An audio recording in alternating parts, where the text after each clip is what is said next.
रूस यूक्रेन युद्ध और रूस पर लगे प्रतिबंधों का असर अब महंगाई के तौर पर दुनिया भर में देखा जा रहा है। रूस पर आर्थिक प्रतिबंधों की वजह से अमेरिका में महंगाई ने दशकों पुराने रिकॉर्ड तोड़ दिए हैं। इसके असर से शेयर बाजारों में गिरावट दर्ज की जा रही है।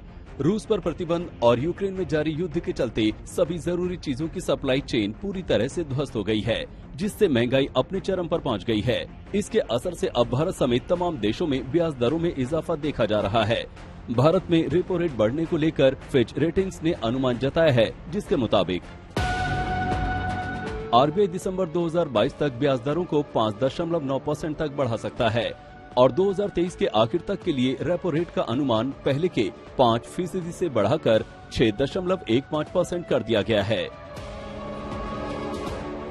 हालांकि 2024 में इसमें किसी तरह का बदलाव न होने का अनुमान आरबीआई ने जाहिर किया है, लेकिन तब तक पहले ही ब्याज दरें काफी बढ़ चुकी होंगी, जिससे घर, कार समेत कर्ज पर कुछ भी लेना महंगा हो जाएगा।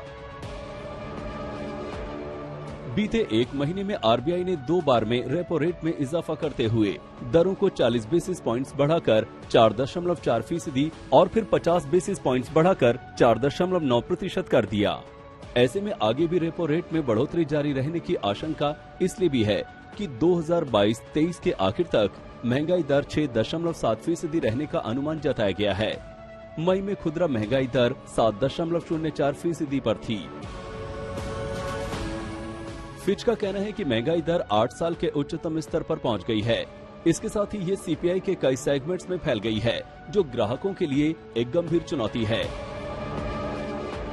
पिछले 3 महीनों में खाद्य महंगाई दर सालाना आधार पर औसतन 7.3% की दर से बढ़ी है, जबकि स्वास्थ्य देखभाल का खर्च भी लगातार बढ़ रहा है।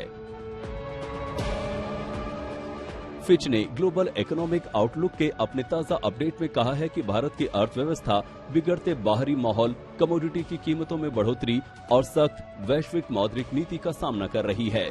लेकिन इस सब के असर से अब भारत की ग्रोथ पर भी असर पड़ने का खतरा पैदा हो गया है। ब्याज दरों में होने वाली इस संभावित बढ़ोतरी को केवल महंगाई कंट्रोल करके ही थामा जा सकता है, जो मौजूदा माहौल में अकेले सरकार के कंट्रोल में न होने से एक मुश्किल चुनौती बन गई है। आज तक ब्यूरो।